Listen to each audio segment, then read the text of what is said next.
Porque o salário do pecado é a morte, mas o dom gratuito de Deus é a vida eterna por Jesus Cristo nosso Senhor. Romanos capítulo 6, versículo 23. Vivemos em um mundo de opostos, dia e noite, alegria e tristeza, verdade e mentira.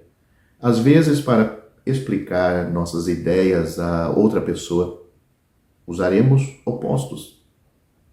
Muito antes de nascermos, Deus, em sua palavra, estava fazendo exatamente isto. O versículo que lemos em Romanos capítulo 6, versículo 23, contém 3 exemplos de opostos. Ali nós temos a salários versus o contrário, o oposto a um presente. Ali nós temos, neste versículo, que há morte em oposição ou ao contrário à vida eterna. E também a terceira coisa é há pecado em contraste com o Senhor Jesus Cristo, que é santo. O que são salários? Eles são o pagamento dado a nós pelo trabalho feito. Nós os merecemos. O versículo diz: o salário do pecado é a morte. Deus está nos avisando aqui que o pagamento que receberemos por nossos pecados é a morte. No que diz respeito a Deus, cada um de nós está empregado e ganhando este salário, porque todos pecaram e destituídos estão da glória de Deus. Romanos capítulo 3, versículo 23.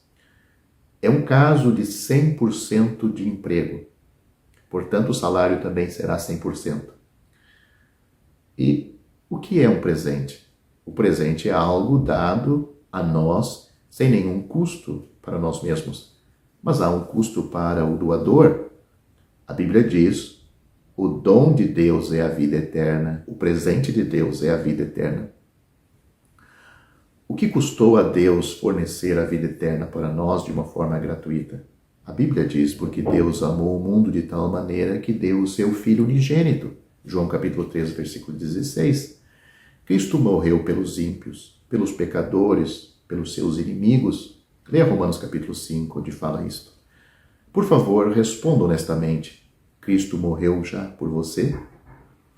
A morte e a vida eterna são os próximos opostos a serem considerados. Talvez a maioria pense na vida eterna como a vida eterna no céu com o Senhor Jesus. Isso é maravilhosamente verdade, mas não é apenas um evento futuro. A vida eterna. João, o discípulo que estava próximo do Senhor Jesus, a quem Jesus amava, João capítulo 13, versículo 23, disse isto sobre a vida eterna. E esta é a vida eterna, que eles conheçam a ti, o único Deus verdadeiro, e Cristo, a quem enviaste. João capítulo 17, versículo 3. Estas foram as palavras do Senhor Jesus. A Bíblia diz que a vida eterna começa aqui e agora na terra, não em um futuro distante. Você pode tê-la neste momento, mas você deve conhecer a Deus e seu Filho, o Senhor Jesus Cristo. Não houve um momento em sua vida em que você conheceu, ou já houve, será, que conheceu a Cristo como seu Salvador pessoal pela fé? Senão, você não tem a vida eterna, se isto nunca aconteceu. A morte em Romanos capítulo 6, versículo 23, não é meramente morte física. Por quê? Porque está em contraste com a vida eterna. A morte física enviará a sua alma para a eternidade, mas não termina aí. Se você morrer com seus pecados não perdoados, você entrará no horror do que a Bíblia chama de segunda morte. Apocalipse capítulo 20, versículo 14. Essa é a separação de Deus e o castigo eterno pelos pecados. De todos os opostos que existem, não há maior contraste do que o Senhor Jesus Cristo e o pecado. Ele é santo, inocente, imaculado, separado dos pecadores. Hebreus capítulo 7, versículo 26. Nosso pecado, por outro lado, nos torna ímpios. Romanos capítulo 5, versículo 6.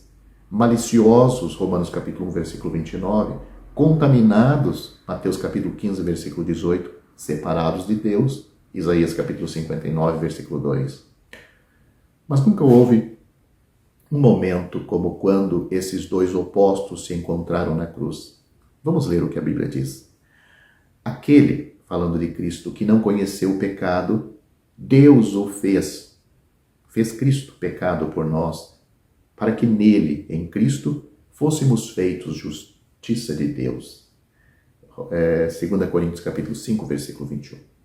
O Senhor Jesus recebeu o salário dos meus pecados em seus sofrimentos na cruz.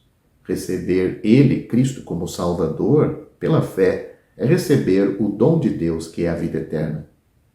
Porque Deus amou o mundo de tal maneira que deu o seu Filho unigênito, para que todo aquele que nele crê não pereça, mas tenha a vida eterna. Porque Deus enviou o seu Filho ao mundo, não para que condenasse o mundo, mas para que o mundo fosse salvo por ele. Quem crê nele não é condenado, mas quem não crê já está condenado, porquanto não crê no nome do unigênito Filho de Deus. Estes versículos maravilhosos saíram, e estas palavras, que são esses versículos maravilhosos, saíram da boca do Senhor Jesus. Estão registrados em João capítulo 3, versículos 16 e 18. Portanto, você não precisa receber o salário dos seus pecados, o salário do seu pecado, da sua natureza pecaminosa, que são os seus pecados, que é a morte eterna, a separação de Deus. Morte, se você procurar um dicionário secular e às vezes até mesmo bíblico, há muita confusão e falta de conhecimento quando fala da morte. A morte, segundo a Bíblia, é separação. Não é fim, não é deixar de existência, mas a morte sempre fala de separação. Quando Deus falou a Adão, no Jardim do Éden, que no dia em que eles comessem daquele fruto, daquela árvore que Deus proibiu que não comessem, Deus disse que eles certamente morreriam. No dia em que Adão comeu, ele morreu, sim, mas todos podem concordar que Adão continuava vivo. Pelo menos de certa forma ele estava vivo, mas ele morreu. Morreu em vários sentidos. Primeiro, ele morreu espiritualmente. Efésios capítulo 2, Paulo diz, escrevendo aos Efésios, que já eram pessoas salvas pela graça de Deus, pela fé no Senhor Jesus Cristo, diz que antes eles estavam mortos em ofensas e pecados. Adão morreu. Nós vemos que Adão se escondeu de Deus. Aí nós temos uma morte declarada, separação. Houve uma separação, não havia mais comunhão entre eles e Deus. A morte é separação.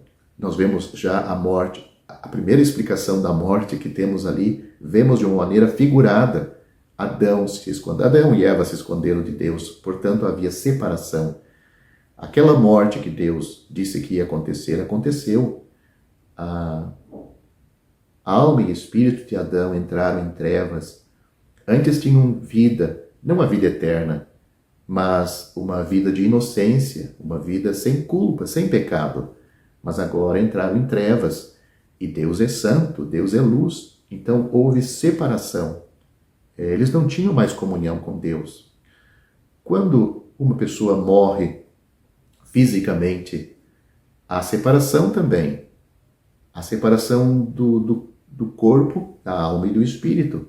O corpo fica aqui na terra, é sepultado, enfim, com o tempo ele é consumido, mas a alma e o espírito que saíram daquele corpo, eles foram para a eternidade. Se esta pessoa foi salva aqui nesta vida, foi salva por Deus, se ela aproveitou do grande plano de salvação, a graça de Deus, oferecendo salvação ao pecador pela fé no Senhor Jesus Cristo, esta alma, esse espírito vai para o céu. Mas se esta pessoa nunca foi salva, esta alma, este espírito vão para o inferno, até a ressurreição do juízo final no grande trono branco. Os ímpios vão ressuscitar somente neste momento, quando eles vão comparecer diante deste grande trono branco para ser dali lançados no lago de fogo. Alguém pode perguntar, por que Deus vai tirar os ímpios que já estão no inferno para lançar no lago de fogo? É um assunto, talvez, com mais detalhes para outro vídeo, mas resumidamente, no inferno todos sofrem da mesma maneira. Pois vemos que diante do trono branco, cada ímpio que não foi salvo vai ser julgado e sofrerão as consequências em graus diferentes lá no lago de fogo, conforme os pecados que eles cometeram. O menor grau, acredito que ninguém gostaria de sofrer e estar lá. Mas se você não é salvo, você já está condenado, você já foi julgado por Deus, já foi declarado condenado. O que você precisa é da salvação. Você não precisa praticar mais nenhum pecado para então esgotar aquilo que você imagina que ainda não fez. Não, você já está condenado. O que você precisa é de salvação e urgente. O tempo é agora, o dia é hoje. Você não pode deixar passar esta oportunidade, pois amanhã pode ser muito tarde. Você nunca poderá dizer a Deus, você que me ouve, que não teve oportunidade. Talvez esta seja a última. Você não sabe, nem eu, mas para um homem que pensava viver muitos anos, ele estava bem financeiramente, aparentemente bem de saúde, pois ele disse para si mesmo, alma, tens em depósito muitos bens para muitos anos. Mas ele pensava isso de si, mas a realidade era outra. Havia uma voz que ele não ouviu, que disse, louco, esta noite vão pedir a tua alma. E o que tens preparado? Para quem será? O que ele tinha preparado era só para esta vida. Ele não estava preparado para a eternidade. O Senhor Jesus conclui aquela parábola que é a história de muitas pessoas, talvez a sua. Ele disse, assim é todo aquele que ajunta tesouros aqui só para esta vida e não é rico para com Deus. Um grande rei da antiguidade, muito rico, ele disse uma certa vez, a verdadeira felicidade, aonde se encontra? Quem tem a verdadeira felicidade? Ele disse, bem-aventurado, aquele cuja transgressão é perdoada, cujo pecado é coberto.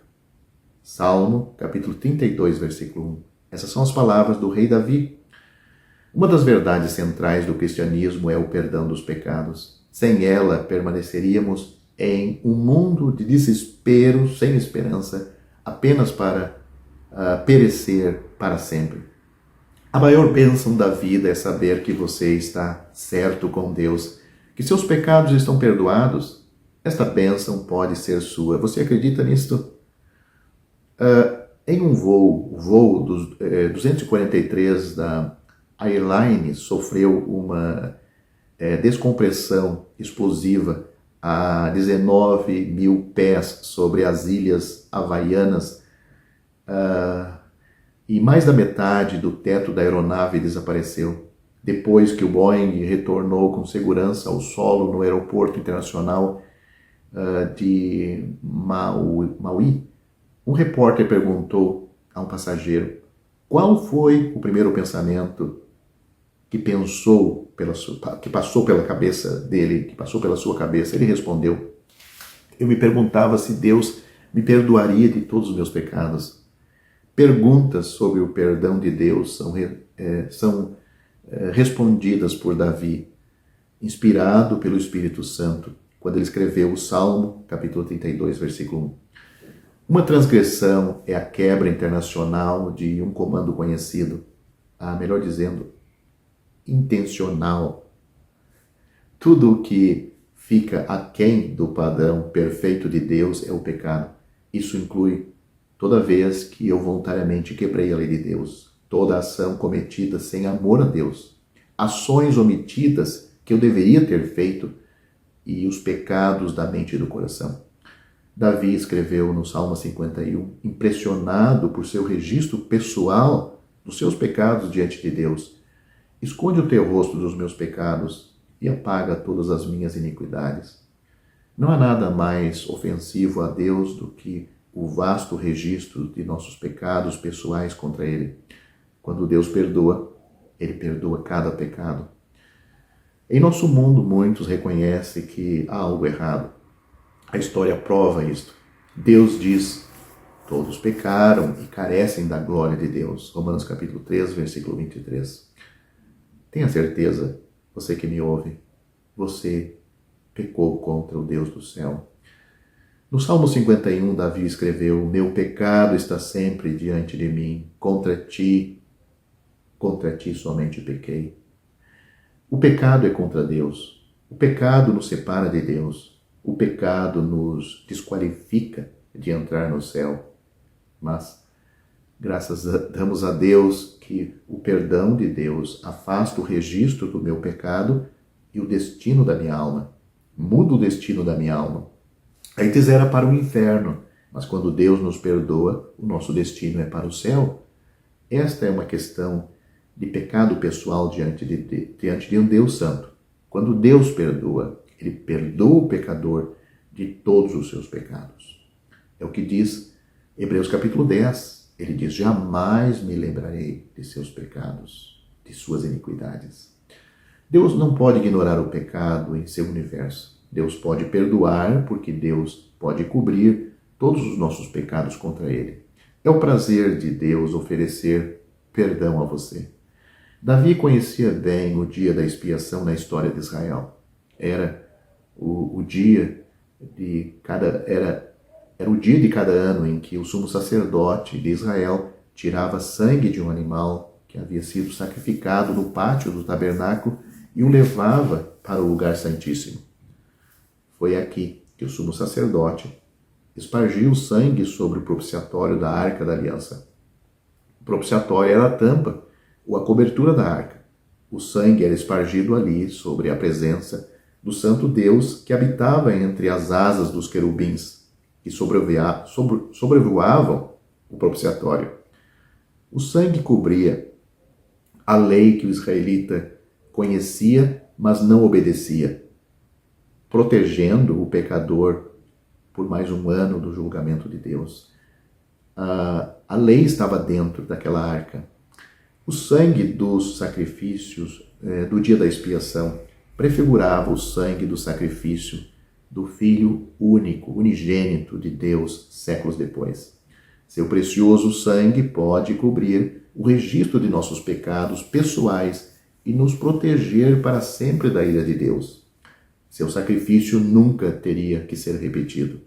Na cruz, Deus lidou com os pecados passados, presentes e futuros, de uma vez por todas. Então Deus pode perdoar, porque Ele olha para o que o Senhor Jesus Cristo fez na cruz. Por causa do sangue do sacrifício de Cristo, nossos pecados podem ser cobertos. Em quem temos a redenção pelo seu sangue, a remissão dos pecados, segundo as riquezas da sua graça. Efésios capítulo 1, versículo 7. Pecados cobertos significa que eles são totalmente, completamente e generosamente perdoados. Sem perdão, você perderá sua alma e Deus julgará seus pecados. Seus pecados já estão cobertos, você que me ouve? Seus pecados estão cobertos. Você é a pessoa abençoada do Salmo 32, versículo 1, e a vida eterna é sua para desfrutar?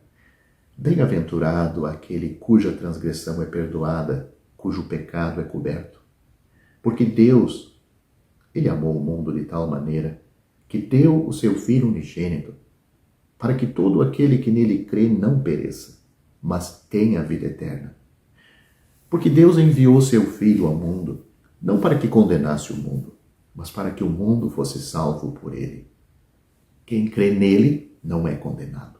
Mas quem não crê já está condenado, porquanto não crê no nome do unigênito Filho de Deus.